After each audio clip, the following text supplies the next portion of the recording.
maaasahan mo. Sa lahat ng ating pinagdaanan, sa panahon ng pandemya at kalamidad, tayo ay kumapit pa rin sa isa't isa.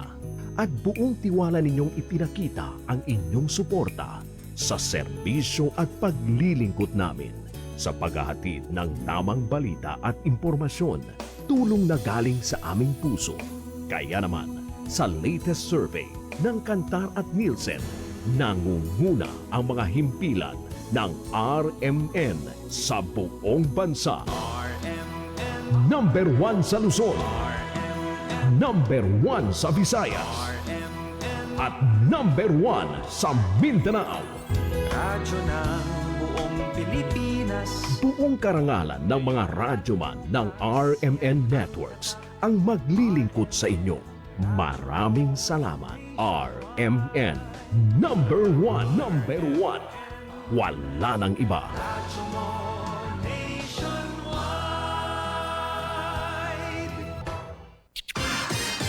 Ito ang DXMY. The Music and News FM station of RMN. Sa Cotabato. 90.9. DXMY. Oras mga kasama sa buong kapuluan, tatak alas 7:44 ng magandang umaga. Tatak RMN. RMN News. Diretso Balitang Cotabato. Headline. Dalawa timbog sa UP sa unang araw ng COMELEC gun ban. Headlines. Drug runner naman arestado sa bypass operation sa RH9. Headlines. Maigpit ang seguridad sa BARM habang umiiral ang COMELEC gun ban. Headline. 6 naman katao timbog sa drug den bypass sa Mid-Sayap.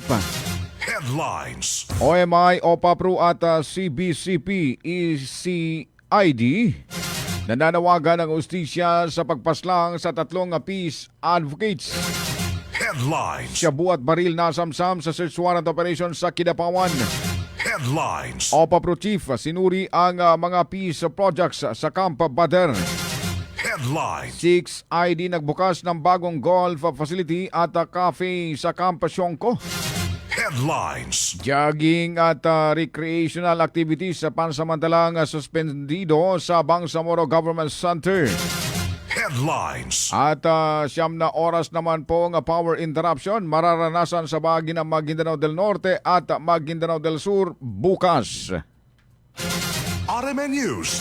Diretso Balitang Cotabato. Magandang umaga po mga kasama. Ngayon po ay Sabado, 18 sa buwan ng July 2026. Sumasan niyo na po ang Diretso Balitang Cotabato. Ako ang inyong magiging tagapaghatid balita, Radyoman Ebs Abang. RMN News. Diretso Balitang Cotabato. At sa detalye ng mga balita mga kasama, 6 na hinihinalang sangkot sa iligal na droga ang inaresto sa isinagawang bypass operation ng Philippine Drug Enforcement Agency BARM na nauwi sa pagbuwag ng isang drug den. Yan o sa may Barangay Poblacion 3 sa Midsayap, North Cotabato. Ayon sa PDEA BARM, kabilang sa mga naaresto ang hinihinalang drug den maintainer na kinilalang si alias Hasna at 5 pang individual.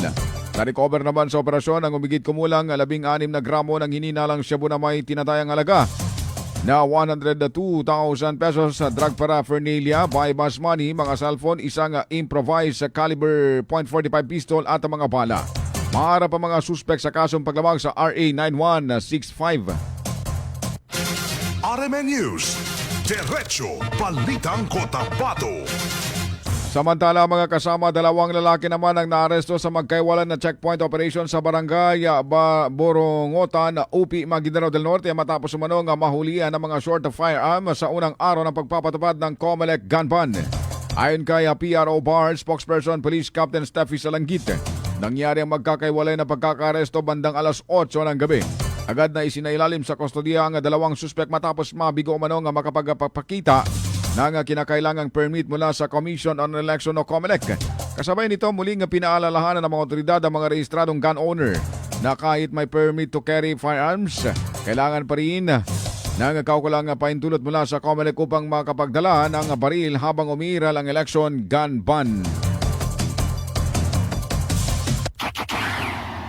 Sa ngayon naman sir, update update natin last night, siguro meron na tayong dalawang nahuli dito sa implementation ng ating COMELEC gun ban. But doon naman sa area ito ng UP, o dalawang male factors ito, nahuli natin sila sa checkpoint. Pinapaalalahanan natin yung mga kababayan natin sa Bangsamoro, officially po, 12 midnight, na nag-start na po itong ating COMELEC gun ban para makaiwas po tayo kahit pa tayo ay mga registered gun owners at meron tayo mga PTFOCR na mga RMN News, Diretso Balitang Cotabato.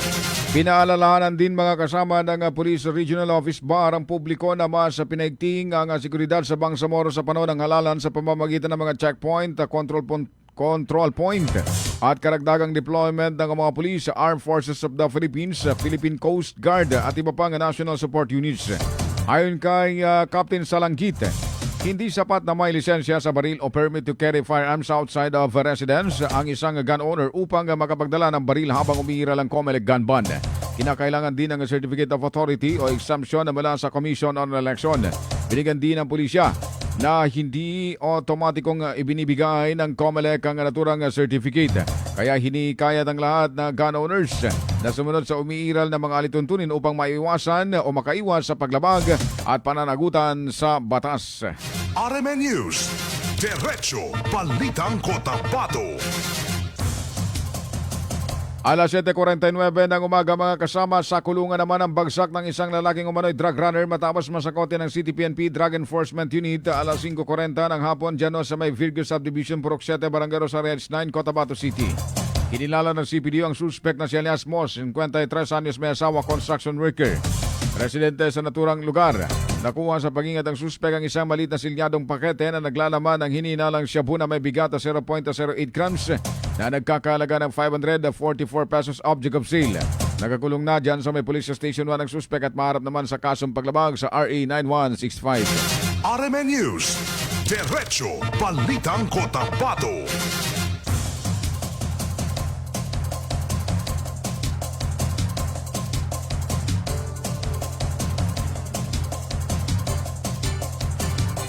Alas 7:50 ng umaga mga kasama, nasamsam naman ang mga operatiba ng Kidapawan City Police Station at iba pang law enforcement units ang hininalang shabu at isang baril sa pagpapataban ng mga search warrant sa barangay Indangan, Kidapawan, North Cotabato. Target ng operasyon ang isang high-value individual na kinilalang si alias Makoy dahil sa umano'y paglabag sa Republic Kaka 9165 at Republic Kaka 10591. Gayunman, wala ang suspect sa kanyang bahay nang isigawa ang operasyon at nananatili pa rin pinaghanap ng mga otoridad. Ayon naman sa PRO 12, na-recover sa lugar ang 6 na sachet ng hininalang shabu na may kabuang timbang na umigit kumulang 7.6 grams na nagkakalaga ng 51,680 pesos, isang caliber 45 pistol magazine at 4 na bala. RMN News, Diretso Balitang Cotabato. Alas 7:50 na ng umaga mga kasama, o 51 na ng umaga. Sa ibang balita naman, naglabas ng magkasanib na payag ang OMI, Inter-Religious Dialogue Ministry, Office of the Presidential Advisor on Peace, Reconciliation and Unity at Episcopal Commission on Inter-Religious Dialogue upang kondenahin ang magkakasunod na pagpaslang sa isang guro, isang media worker at isang peace advocate sa Bangsamoro. Nanawagan ng tatlong institusyon sa Philippine National Police, Bangsamoro Government at iba pang kinaukulang ahensya na magsagawa ng mabilis, patas at masusing investigasyon upang matukoy at mapanagot ang mga nasa likod ng mga krimen. Binigyan din nila na ang mga pagpaslang ay hindi lamang pag-atake sa mga individual kundi maging sa mga dikay ng edukasyon, malayang pamamahayag at kapayapaan. Kasabay nito, nagpayag sila ng pakikiramay sa mga pamilya ng mga biktima at hinimok ang publiko na patuloy na isulong ang pagkakaisa, dialogo at pananagutan upang mapigilan ang kultura ng kawalang parusa at mapanatiling pangmatagalang kapayapaan sa Bangsamoro. RMN News, Diretso Balitang Cotabato. Sa ibang balita pa rin mga kasama, muli namang ipinaalala ng National Grid Corporation of the Philippines sa publiko hinggil sa nakadagdang power interruption bukas Linggo, July 19 na mula alas 8 ng umaga hanggang alas 5 ng hapon. Sinabi sa DXMY ni NGCP Government Public Relation and Affair Lead Specialist Engineer at Spokesperson Engineer Bernadette Buak na isasagawa ang shutdown ng palayan 1369 kilovolt line section upang bigyang daan ang mga kinakailangang technical corrections sa linya. Apektado ng pansamantalang pagkawala ng kuryente ang ilang lugar sa Maguindanao del Norte at Maguindanao del Sur na sinusuplayan naman ng Magelco sa pamamagitan ng Kapiton Raja Sulaiman, Palayan at Salvo Substation. Subscheduled power interruption para sa bukas, July 19, Monday po from 8 p.m. to 5 p.m. Ito po yung shutdown ng Palayan Kapiton 69 kV line section. Apektado po ang lugar, parts of Maguindanao del Sur and parts of Maguindanao del Norte. Sinusuplayan ng Magelco Kapiton Substation, Raja Silungan Substation, Palayan Substation, and Salvo Substation. Dediretso po siya 8 a.m. hanggang 5 p.m. po siya 9 hours. Para po isagawa yung mga technical corrections sa ating. Kung maaga naman po silang matatapos, ay agad po na din namin ang ibabalik yung service kuryente sa mga nakalimutan. Samantala mga kasama, natukoy ng kanilang technical personnel na may depekto sa line hardware matapos ito ang tamaan ng lightning strike. Dahil dito, ani Engineer Buak na kinakailangan magsagawa ng maintenance upang matiyak ang ligtas at maayos na operasyon ng linya. Sinabi rin ng NGCP na kamakailan lamang ay nagsagawa na rin ng maintenance sa parehong linya kabilang ang shutdown noong June 28 at loading shifting noong July 5. Adya pa ang kasalukuyang pagkukumpuni ay hiwalay na hakbang upang ayusin ang pinsalang dulot ng pagtama ng kidlat. Ayon sa NGCP, inaasang tatagal ng 9 na oras ang maintenance work. Gayunman, kung mas maagang matatapos ang mga technical na gawain, agad din itong maibabalik ang supply ng kuryente sa mga apektadong mga lugar. Itong sa ngayon, bagong discovery ito na defect. Ayon sa ating technical personnel, yung line hardware na kanilang aayusin na tinamaan ng lightning strike. Meron tayong ginawang corruption din noong June 20. RMN News, Diretso Balitang Cotabato.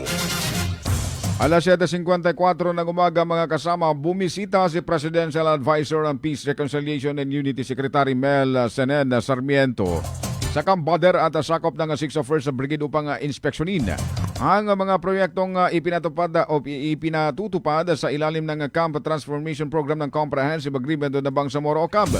Kasama ang mga opisyal ng OPA-Pro, Bangsamoro Parliament at iba pang peace stakeholders.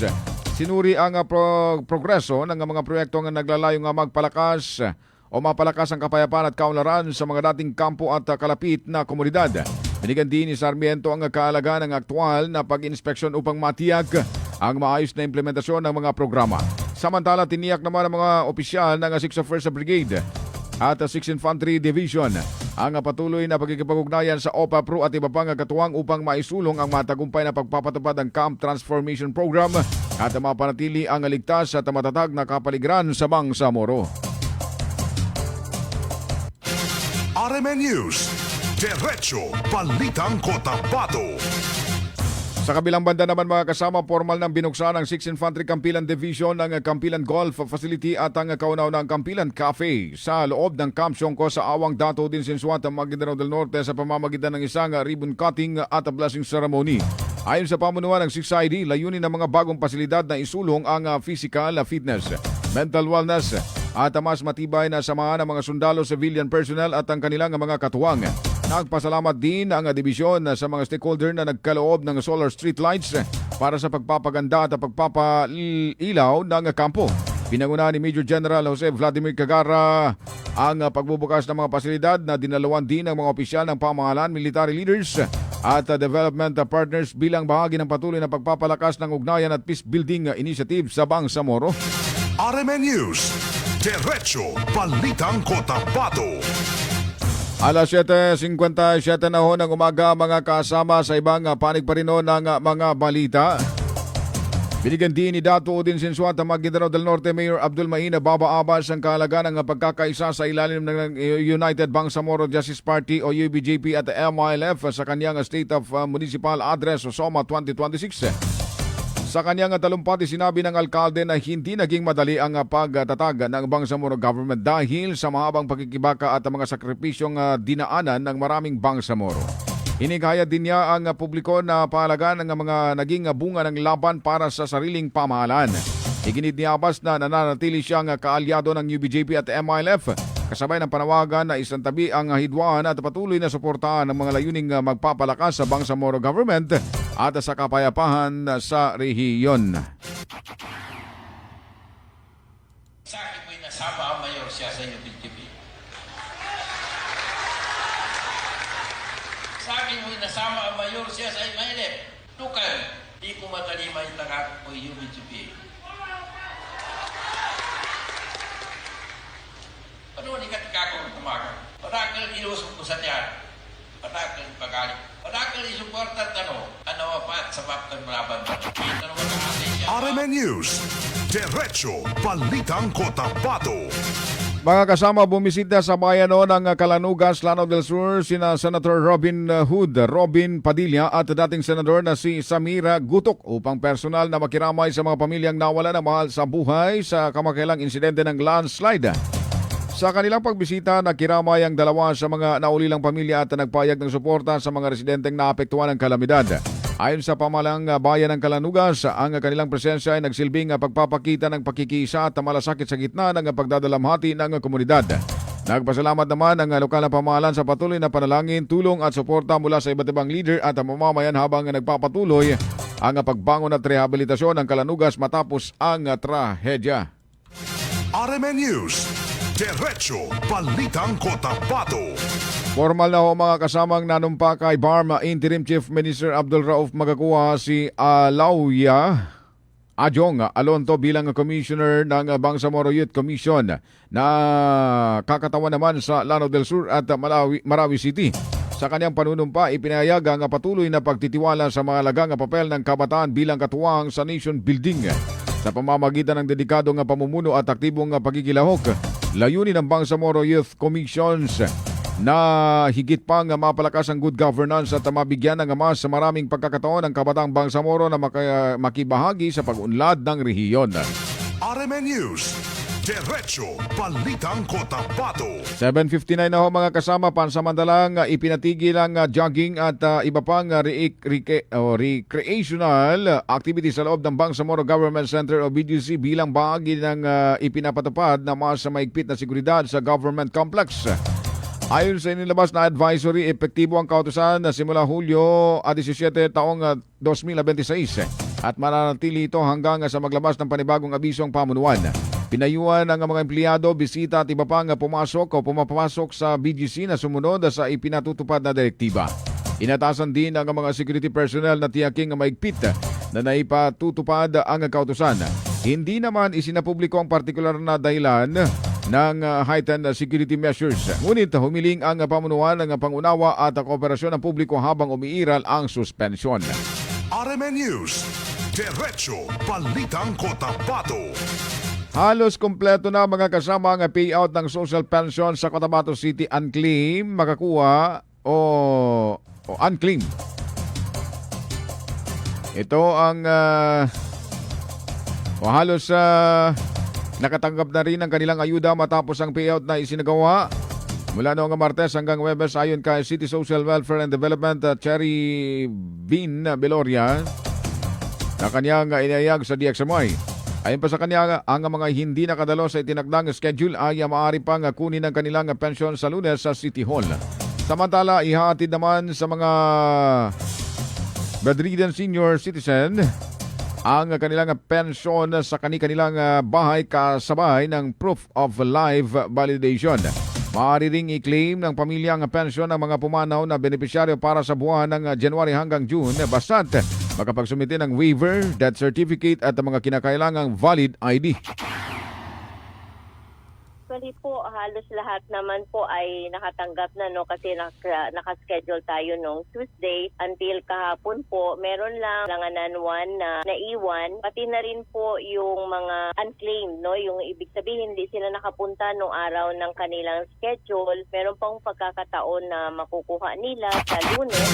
RMN News, Diretso Balitang Cotabato. Nilinaw din ng mga opisyal o ng opisyal mga kasama na inaayos na ang proseso para sa mga senior citizen na pansamantalang nasa ibang lugar at hindi nakadalo sa payout dahil bumisita o nananatili sa kanilang mga anak. Kasalukuyang pinaplansa ang schedule para sa pagbibigay ng kaukulang pahintulot o authorization sa mga naturang kaso. Kung permanente ng lilipat ng tirahan ng isang benepisyaryo, isa sa ayos din ang paglilipat ng kanilang social pension sa lugar kung saan sila naninirahan. Layunin nito ang maiwasan ng abala at hindi na kailangang bumiyahe pa pabalik sa kanilang dating lugar upang kunin ang kanilang pensyon. Alam ko meron naman pong nagtatanong kasi may ibang mga lola at lolo nakapasyal or pumunta sa kanilang mga anak sa iba't ibang lugar. Inaayos lang po namin yung schedule to permit, to allow authorization. Pero tinitingnan po natin na kung doon na rin talaga tuluyan or permanenteng magstay ang mga Binigyan din pa mga kasama ng opisyal na wala nga namang bawas sa ipamamahaging social pension ng mga senior citizen at wala ring hininging bayad mula sa mga benepisyaryo. Ayon kay CSWDO Chief Viloria, buong 6,000 pesos ang natanggap ng bawat kwalipikadong senior citizen na sumasaklaw sa 6 na buwang pensyon mula January hanggang June. Ayon pa sa mga opisyal, tumutulong lamang ang mga barangay sa pag-aayos ng venue at pag-aalalay sa mga benepisyaryo sa araw ng payout. Kabilang sa mga personal na tumanggap ng kanilang pensyon ng mga lolo at lola na naka-wheelchair at hirap ng kumilos na nagkaroon naman ng pagkakataong mahawakan mismo ang kanilang natanggap na ayuda. Wala pong bawas, wala po tayong hinihingi at even ang mga barangay po. In fact, ang mga barangay pa po natin ang sumusuporta sa pag-ayos ng venue, mga upuan nila at RMN News, Diretso Balitang Cotabato. Bilang panguling balita mga kasama, binati ni Bangsamoro Chief Minister Abdul Rauf Magakuwa si Secretary Mel Sarmiento sa kanyang pagkakatalaga bilang bagong chair ng Government Peace Implementing Panel. Kasabay ng pagpapayag ng suporta ng pamahalang Bangsamoro sa pagpapatuloy ng peace process.